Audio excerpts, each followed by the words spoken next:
When you walk into a dated bathroom, what do you notice first, and what's the first thing that you want to fix? You know, it's funny. We see a lot of bathrooms every day. We install, as a company, between 30 and 50 bathrooms a week.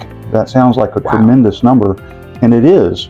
But that means we're touching a lot of families and we're seeing a lot of real life in the world. So when we walk into bathrooms, we see bad design.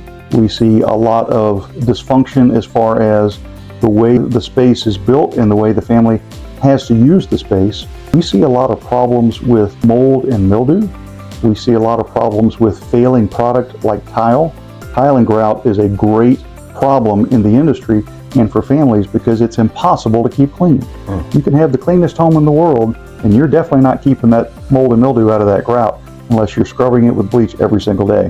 And at some point that becomes dangerous to the family, it becomes dangerous to the person doing the cleaning, and it takes a real toll on your body to get down on your hands and knees and scrub grout.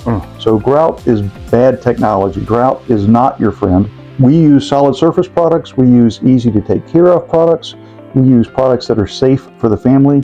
So all of those things are important when you're considering a new bathroom.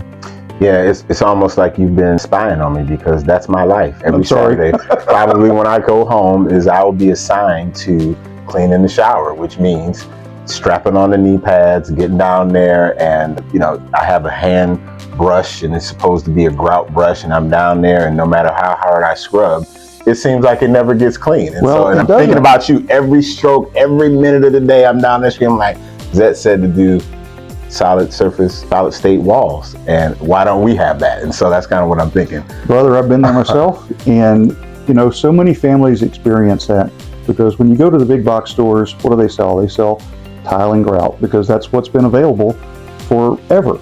The problem is that's old technology. And the products that we use today are so much better, so much easier to take care of. It's dramatic, the impact that it has on the family. And just, you get that mold and mildew out. It's really easy to transfer and change the space. And we specialize in doing that.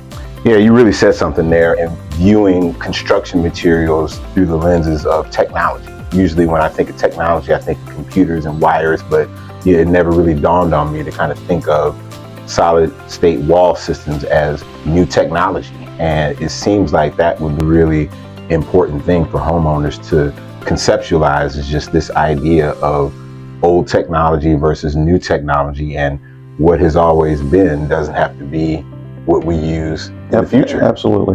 When I started in the business, I started learning my uncle was a tile mason. So I started as a young man learning how to tile probably at 12 years old. Wow. And I've been around it my entire life. The problem with the way that we used to put shower systems in, and many guys still use these outdated methods and products because they sell them at Home Depot and Lowe's all day long. But that's bad technology. The pans are made out of plastic. The pans leak. You have to poke holes in them in order to get them to affix to the walls. There are so many problems with the way shower systems were built 30 years ago and are still being built by low quality contractors today. What we do is completely different. We walk in and we take everything down to the studs. Many times we find that there's so much water damage behind the shell of the tile that you have to fix. We use solid state systems. We use solid wall panel systems that are impervious to water. Water cannot penetrate through our shower systems. It cannot get into the walls. We have a quad blocking waterproofing system that's got a lifetime guarantee on it. The shower will not leak. It's impossible for it to leak. So it's using new technology that has a proven result. It's incredible the difference that it makes for the family and the peace of mind knowing that, gosh, you're sitting in the living room and you're not seeing drips come through the ceiling as your wife's taking a shower upstairs. Yeah, I've experienced that too. Yeah, I can't imagine. It just really kind of brings home the point that you have to really be willing to think about things differently.